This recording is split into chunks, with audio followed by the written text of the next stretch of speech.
সুপ্রভাত। Smart guide একাডেমির পক্ষ থেকে সমস্ত শিক্ষার্থী, অভিভাবক এবং আমাদের সমস্ত অনুগামীদের অসংখ্য ধন্যবাদ, শুভেচ্ছা এবং প্রীতি। বর্তমান সময়ে আমরা শিক্ষা ব্যবস্থার ক্ষেত্রে এক বাধার সম্মুখীনের মধ্যে দাঁড়িয়ে রয়েছি। প্রথাগতভাবে এতদিন যে শিক্ষা ব্যবস্থা চলে এসেছিল, সেখানে আমরা প্রতিনিয়ত বিদ্যার্থীদের নিয়ে যেভাবে নিয়মিত শ্রেণীকক্ষে শিক্ষণ প্রক্রিয়া চালিয়ে গিয়েছিলাম, যেভাবে শ্রেণীকক্ষে বিদ্যার্থীরা পারস্পরিক মিথস্ক্রিয়ায় অংশগ্রহণ করেছিল, এগুলো সব আজ বন্ধ। সমগ্র বিশ্ব জুড়ে কোভিড-19 প্রভাবে আমরা আজকে সব সামাজিকভাবে বিচ্ছিন্ন। তাই স্বাভাবিকভাবে শিক্ষাক্ষেত্রে এর একটা ক্ষতিকারক প্রভাব এসে পড়েছে। শিক্ষায় আমরা লক্ষ্য করেছি এই প্রথাগতভাবে সমস্ত বাধাগুলো আসার ফলে আমাদের সমস্ত শিক্ষার্থীরা আজ অনেকটাই আতঙ্কিত, ভীত এবং সেই সঙ্গে অভিভাবকরা। তাই এই সমস্যার সমাধানের জন্য এর উত্তরণের পথ হিসাবে আমরা স্মার্ট গাইড একাডেমির পক্ষ থেকে বাংলা মাধ্যমে নবম, দশম এবং একাদশ, দ্বাদশ শ্রেণীর সমস্ত বিষয়গুলোতে অভিজ্ঞ শিক্ষক মণ্ডলীর সহযোগে আমরা নিয়মিত পাঠ প্রদান করব।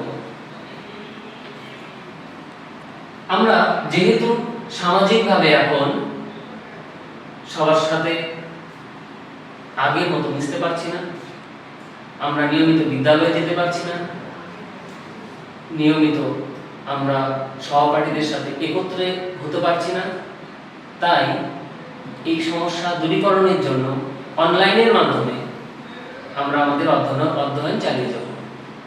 স্মার্ট গাইড একাডেমি সেই উদ্দেশ্যে এক সুদূর প্রসারী প্রচেষ্টা উদ্ভাবন করবে। আমাদের আজকের এই আলোচনার বিষয় দ্বাদশ শ্রেণীর শিক্ষাবিজ্ঞান। দ্বাদশ শ্রেণীর শিক্ষাবিজ্ঞান বাংলা মাধ্যমে। এখানে যারা আগামী বছর 2021 সালে উচ্চ মাধ্যমিক পরীক্ষা দেবে, তাদের জন্য আমরা এই রীতিনীতিগুলো আরম্ভ করলাম। তারা যাতে সুন্দরভাবে বিষয়গুলো পুঙ্খানুপুঙ্খভাবে বুঝতে পারে, প্রত্যেকটা বিষয় নিয়মিত মক টেস্ট দিতে পারে, শর্ট অ্যান্সার, বড় প্রশ্নগুলো বা এমসিকিউগুলো সুন্দরভাবে ব্যাখ্যা করতে পারে, অনুধাবন করতে পারে, সেই জন্য আমরা সর্বদাই আপনাদের পাশে রয়েছি। এখানে শিক্ষাবিজ্ঞান দ্বাদশ শ্রেণী সর্বমোট 12টি অধ্যায় রয়েছে। আমরা দেখতে পাচ্ছি 12টি অধ্যায়। প্রথম অধ্যায় শিখন, দ্বিতীয় শিখন কৌশল, তৃতীয় শিক্ষায় রাশিবিজ্ঞান। এইভাবে দ্বাদশ যে অধ্যায়টা সেটা হলো শিক্ষায় প্রযুক্তির ভূমিকা। এইভাবে 12টা অধ্যায়কে নিয়ে সর্বমোট আমাদের দ্বাদশ শ্রেণীতে 100 নম্বরে পরীক্ষা হবে। 100 মধ্যে 80 রিটেন পরীক্ষা, লিখিত পরীক্ষা, আর 20 ফিল্ড ওয়ার্ক। এটা আমরা জানি। এই 20 নম্বরের প্রজেক্ট, 80 নম্বরের লিখিত পরীক্ষা, এটা আমরা সবাই জানি। এবার এই 80 নম্বরের মধ্যে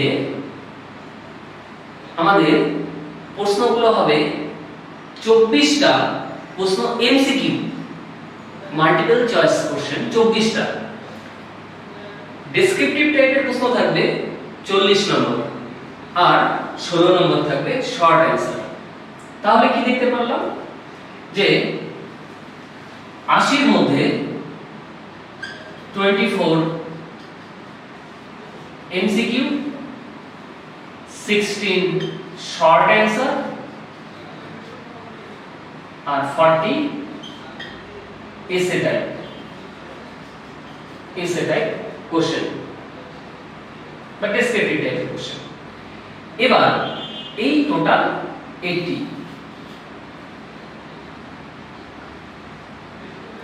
আমাদের এই 12টা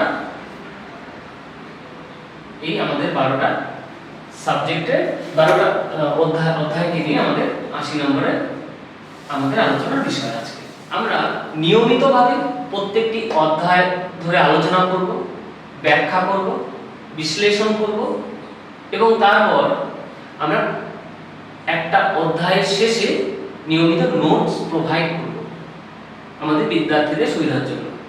আবার বলছি, প্রত্যেকটি অধ্যায় এই বোর্ডের মধ্যে আমরা প্রথমে পুঙ্খানুপুঙ্খ বিশ্লেষণ করব, তারপরে সেই বিষয় সম্পর্কিত নোটসগুলো আমরা আমাদের বিদ্যার্থীদের কাছে অনলাইনের মাধ্যমে পৌঁছে দেব এবং সবার শেষে একটা মক টেস্ট হবে এবং সেই মক টেস্টের দিনই আমরা বিদ্যার্থীদের থেকে অনলাইনে ফিডব্যাক গ্রহণ করব। এইভাবে আমাদের 12টি অধ্যায় শেষ হবে। এই স্মার্ট গাইড একাডেমির অন্যতম বৈশিষ্ট্য এবং অন্যতম দিক হলো আমাদের এখানে mock test, notes provide, feedback গ্রহণ ইত্যাদি সবগুলো স্মার্ট ক্লাসরুম, ভার্চুয়াল ক্লাসরুম ইত্যাদির মাধ্যমে আমরা সম্পন্ন করব। সেই সঙ্গে আমাদের বিদ্যার্থীদের সুবিধার জন্য আমাদের এখানে থাকবে ই-লাইব্রেরিজ, বিভিন্ন ইভালুয়েশন এবং অ্যাসেসমেন্ট টেস্টগুলো, সেগুলো আমরা এখানে রাখবো। আমাদের সমস্ত বিদ্যার্থী যারা এই একাডেমিতে অংশগ্রহণ করবে তাদের উদ্দেশ্যে এবং তাদের অভিভাবক উভয়ের উদ্দেশ্যেই বলছি, আপনারা নিয়মিতভাবে এই ক্লাসগুলো আপনারা দেখবেন এবং আমাদের এই সমগ্র প্রচেষ্টার সাথে থাকবেন। এবার আমরা প্রথমে আসি, প্রথম অধ্যায় দিয়ে আমরা শুরু করব। তাহলে আরেকবার বলে নিই, টোটাল শিক্ষা বিজ্ঞানে রয়েছে 12টি বা দ্বাদশ অধ্যায়। টোটাল নাম্বার 100-এ পরীক্ষা হবে, তার মধ্যে 20 প্রজেক্ট বা ফিল্ড ওয়ার্ক আর 80 নম্বর থাকবে লিখিত পরীক্ষা। এই লিখিত পরীক্ষার মধ্যে 16টা শর্ট টাইপ প্রশ্ন, 24টা এমসিকিউ টাইপের প্রশ্ন এবং বাকি 40 ডেসক্রিপটিভ টাইপের প্রশ্ন থাকবে। আমরা এক ক্রমানুসারে প্রথম, দ্বিতীয়, তৃতীয়, চতুর্থ এইভাবে আমরা এক এক করে সিলেবাসটা আমরা শেষ করব। এবার আমরা চলে যাই প্রথম অধ্যায়ে। আমরা দেখতে পাচ্ছি শিখন। শিখনটা কি এটা জানার আগে আমাদের এই সাবজেক্টটা সম্পর্কে একটু ন্যূনতম আমরা আলোচনা করে নিতে পারি। আমরা ইতিমধ্যেই একাদশ শ্রেণীতে পড়ে এসেছি শিক্ষা বিজ্ঞান সম্পর্কে, দর্শন সম্পর্কে। সেখানে আমরা পেয়েছিলাম শিক্ষার লক্ষ্য, উদ্দেশ্য, দার্শনিক ভিত্তি, সমাজগত দিক ইত্যাদি। শিক্ষা বিজ্ঞান বা এই এডুকেশন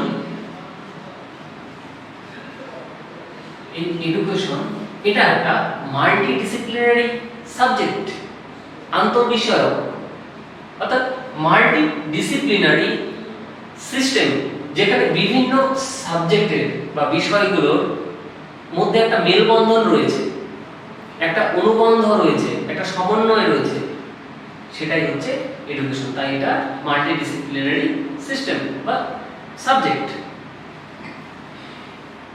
এর আগে তাই আমরা দেখতে পারলাম যে শিক্ষা বিজ্ঞানের সাথে যখন আমরা পড়ব এডুকেশন কি, শিক্ষা কি, আমাদের স্বাভাবিকভাবেই আমাদের আলোচনার মধ্যে চলে আসে দর্শন, ফিলসফি। আমাদের আলোচনার মধ্যে চলে আসে সমাজবিদ্যা। আমাদের আলোচনার মধ্যে আসে মনোবিদ্যা, সবচেয়ে গুরুত্বপূর্ণ মনোবিদ্যা। আমাদের আলোচনার মধ্যে আসে রাশি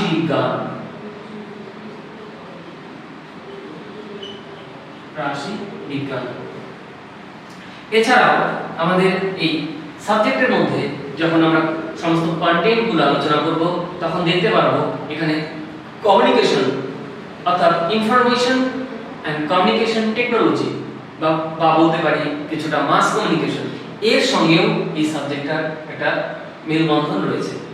তাহলে আমরা কি বললাম যে শিক্ষা বিজ্ঞানের যে 12টা অধ্যায় রয়েছে, প্রথম দুটো অধ্যায়ের যে বিষয়গুলো রয়েছে, অন্তর্বিষয়গুলো রয়েছে, সেগুলো ভালো করলে আমরা ভালোভাবে দেখলে আমরা অনায়াসে বুঝতে পারি এগুলো মনোবিদ্যা বা সাইকোলজির সঙ্গে যুক্ত বা সাইকোলজির পার্ট। এর আগে আমরা পড়েছি এডুকেশনের সাথে বা শিক্ষার সাথে দর্শনের অংশ।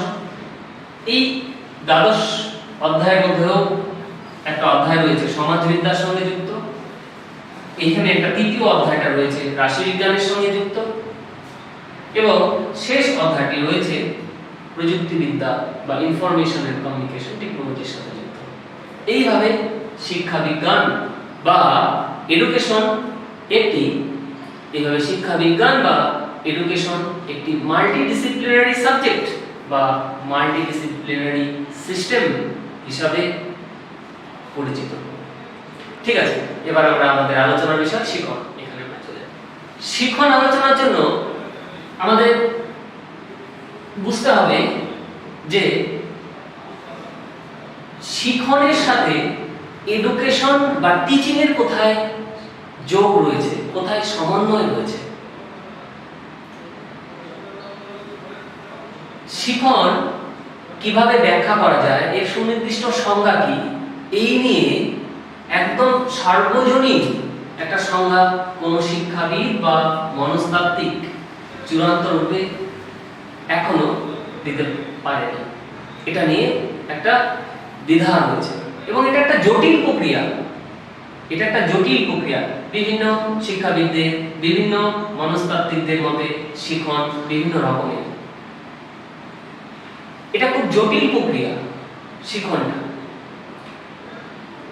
স্বাভাবিকভাবে আমরা জানি শিখন হলো আচরণের পরিবর্তন।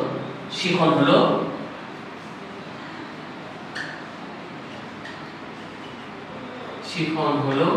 আচরণের পরিবর্তন। মানে learning is a change of behaviour. এই আচরণটা কিভাবে হয়? পূর্ব অভিজ্ঞতা কিংবা প্রশিক্ষণের মাধ্যমে।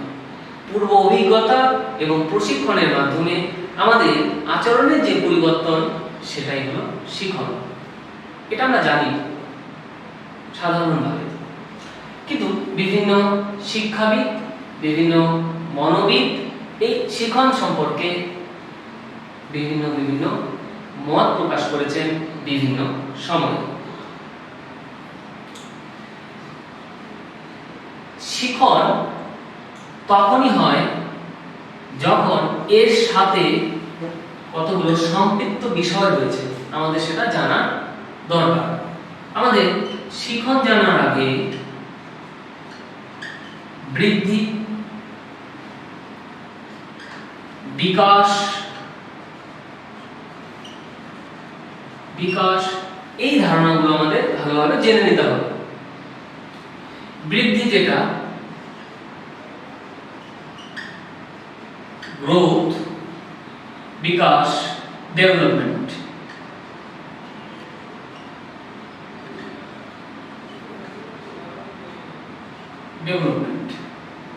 এটাকে জানতে হবে। হঠাৎ করে শিখন সম্ভবপর নয়। এর উপাদানগুলো যদি সঠিকভাবে সমন্বয়িত না হয়, তাহলে যথার্থ শিখন কখনোই সম্ভব নয়।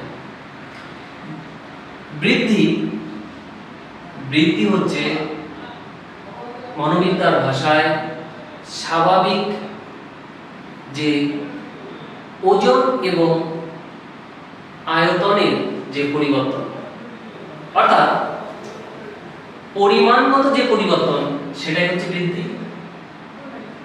আর বিকাশ হলো গুণগত পরিবর্তন।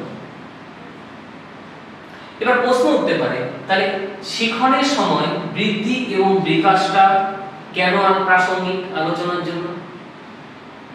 এই কারণে বৃদ্ধি এবং বিকাশ যদি সঠিকভাবে না হয়, অর্থাৎ এদের মাঝখানে রয়েছে পরিণমন আর একটু জায়গা, সেগুলো যদি ভালোভাবে না হয় তাহলে শিখন যথার্থ হয় না, কখনোই সম্ভব নয়। আমরা উদাহরণ দিয়ে বলতে পারি, একটি শিশু জন্মগ্রহণ করলো, জন্মগ্রহণ করার পর সে কতগুলো গুণ বা গুণাবলী নিয়ে বা সক্ষমতা, বিশেষ বৈশিষ্ট্য নিয়ে সে জন্মগ্রহণ করে, প্রতিটি শিশুই।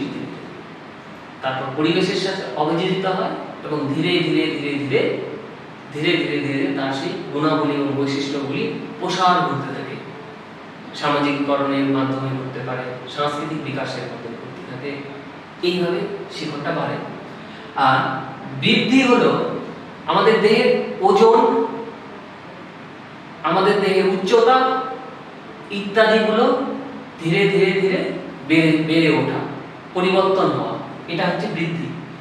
এবার যে স্তরে এসে, যে জায়গায় এসে আমাদের ওজন এবং উচ্চতা স্টপ হয়ে যায়, শেষ হয়ে যায়, সেই জায়গাটাকে বলা হয় পরিণমন। পরিণমন ইংরেজিতে বলা হয় ম্যাচুরেশন।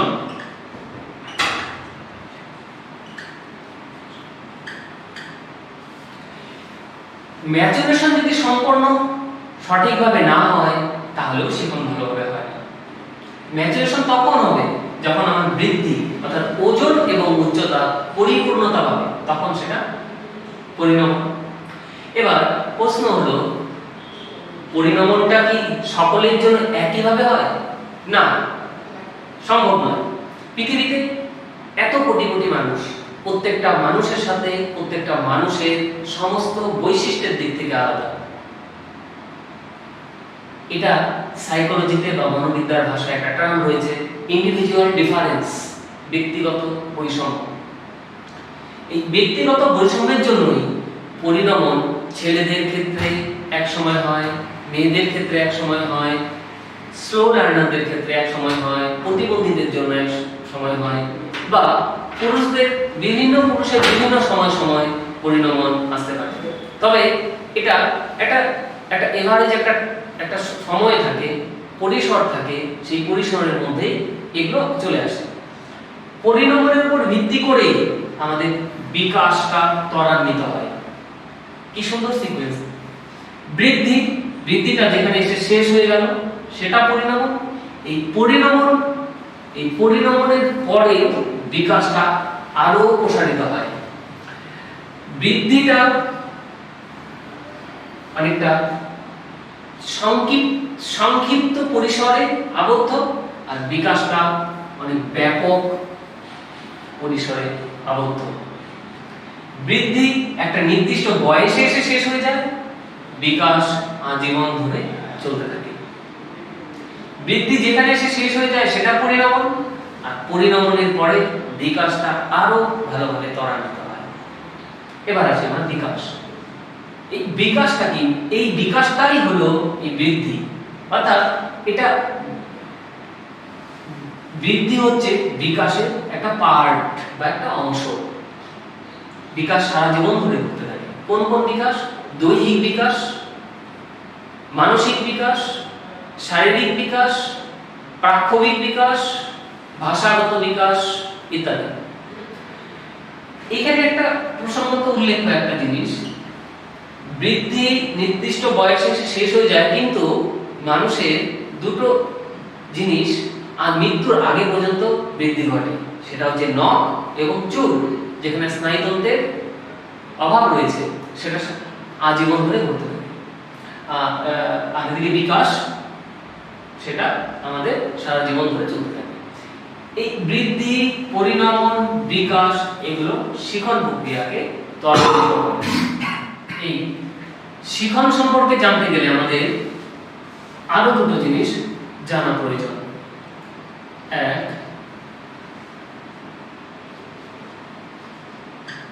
পরিবেশ,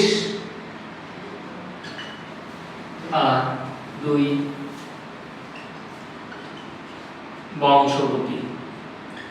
এনভায়রনমেন্ট এন্ড হেরিডিটি, এই দুটো জিনিস উপাদান আমাদের শিখন প্রক্রিয়াকে ত্বরান্বিত করে, প্রভাবিত করে।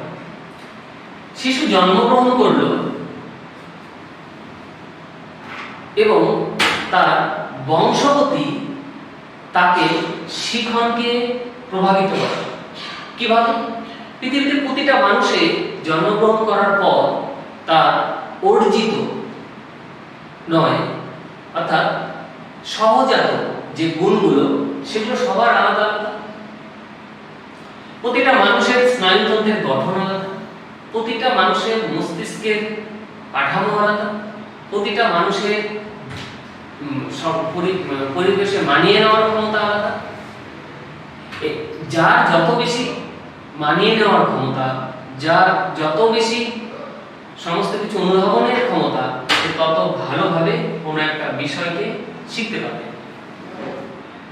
আবার পরিবেশ, অনেক সময় বংশগতি এই জায়গাটা সঠিক থাকা সত্ত্বেও, এই জায়গাটা শিখনের উপযোগী যথার্থ থাকা সত্ত্বেও পরিবেশের নিষ্ক্রিয়তা বা প্রতিকূলতার জন্য তার শিখনকে প্রভাবিত করে, শিখনকে নিম্নের দিকে ধাবিত করে। তাই শিখনের ক্ষেত্রে আমাদের জানতে হবে বংশগতি এবং পরিবেশ দুটোর ভূমিকা, দুটোর মিথস্ক্রিয়া কিভাবে এই শিখন প্রক্রিয়াকে প্রভাবিত করতে পারে সেটা আমাদের জানা প্রয়োজন। যাই হোক, এবার এই শিখন সম্পর্কে বিভিন্ন মনোবিদ বিভিন্ন সংজ্ঞা প্রদান করেছে। মেলভিন এইচ মার্কস তার মতে শিখন হলো অপেক্ষাকৃত স্থায়ী আচরণের পরিবর্তন যা পূর্বের ফল। শিখন হলো অপেক্ষাকৃত স্থায়ী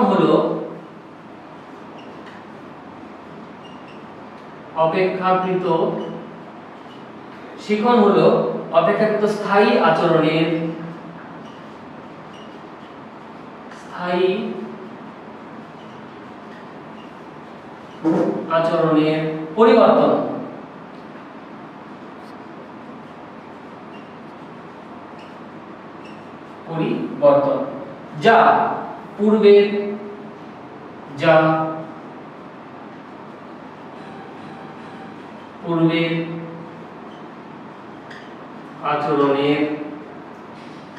যা পূর্বের আচরণের ফল।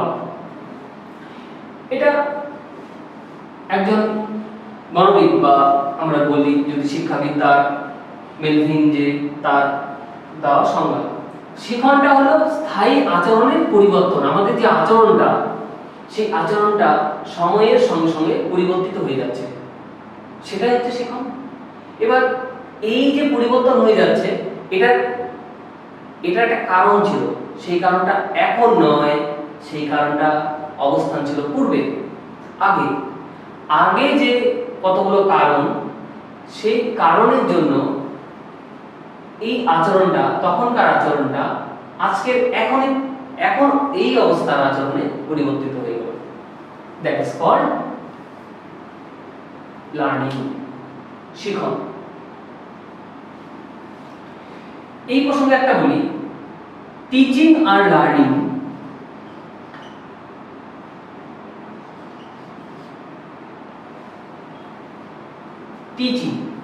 এটার সাথে